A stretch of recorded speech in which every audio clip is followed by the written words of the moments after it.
And now, it's time for another Dice Tower review with Tom Vasel. Hey folks, I'm Tom Vasel, and today we're taking a look at a game called Kung Fu Zoo.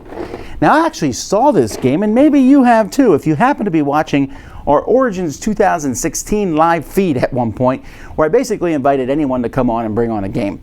And so a gentleman came by and showed me this game, and I thought, wow, what a neat little wooden, it was I think a wooden game, and I said, wow, I like the idea of a simple game of flicking dice. Didn't think much more about it really, but now it's been published by WizKids, Kung Fu Zoo.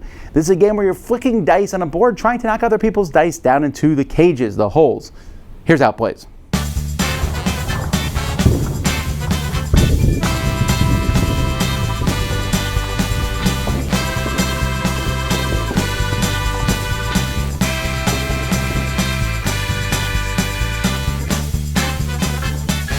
Okay folks, this is the battleground here. It is basically a board placed on top like this. There's holes on the edge.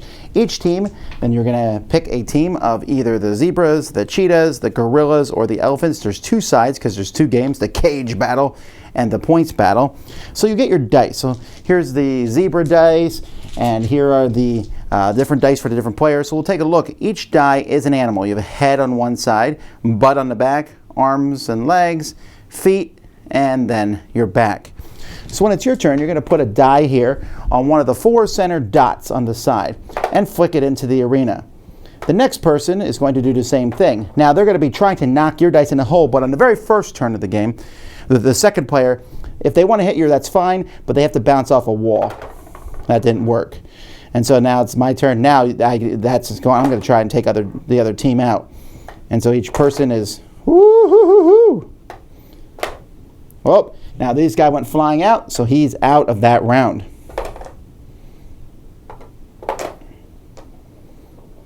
And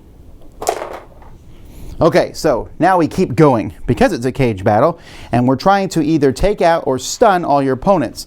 So now it's the black player's turn, the gorilla turn, and so what they're going to do is they're going to pick up one of their animals and put it there. Now, if their animal is on its feet, like the zebra place in there, they're stunned. They can't be flicked at all.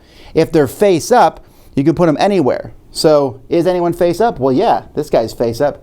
You can see his back, so I could put him anywhere on the rail. So he might go here and try to knock them off. That wasn't very good. Now the white player will pick this one up because it's not face up. Oh, it is face up. It can go anywhere. Come on.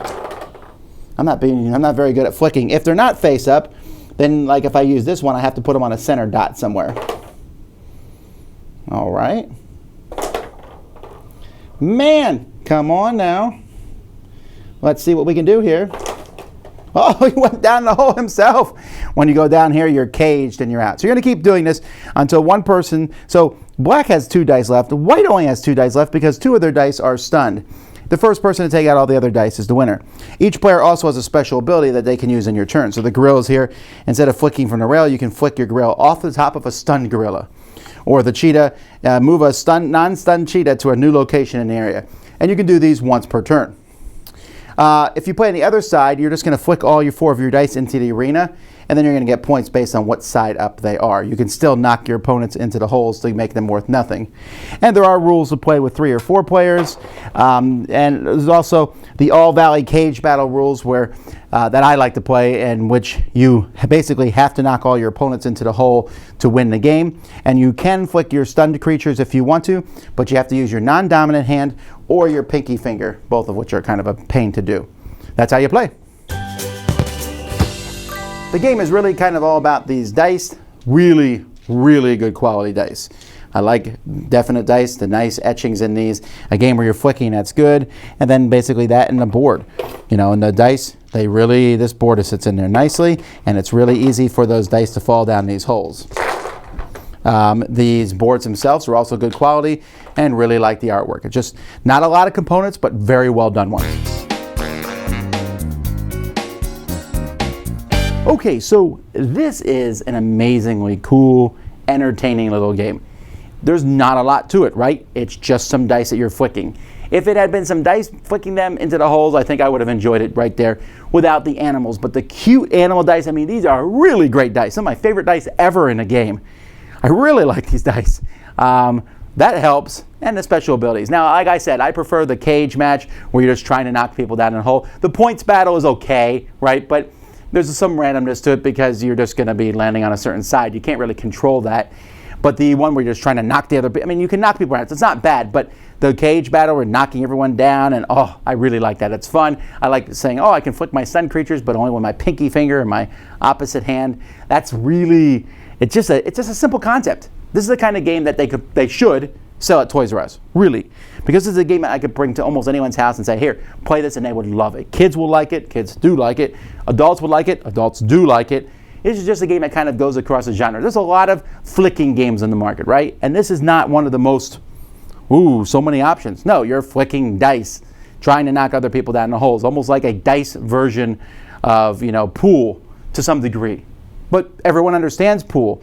So this is a great way to break the ice. Great theming, great production, just really cool across the board. I don't know that I wouldn't want to play it all the time, right? Because it is the same thing each time, flicking dice, but it's a really nice little game, and I think I could recommend it to pretty much everyone. Dice Tower Judgment, approved! Thanks so much for watching the Dice Tower videos. Find more great videos and reviews, as well as our top-rated audio podcast at Dicetower.com.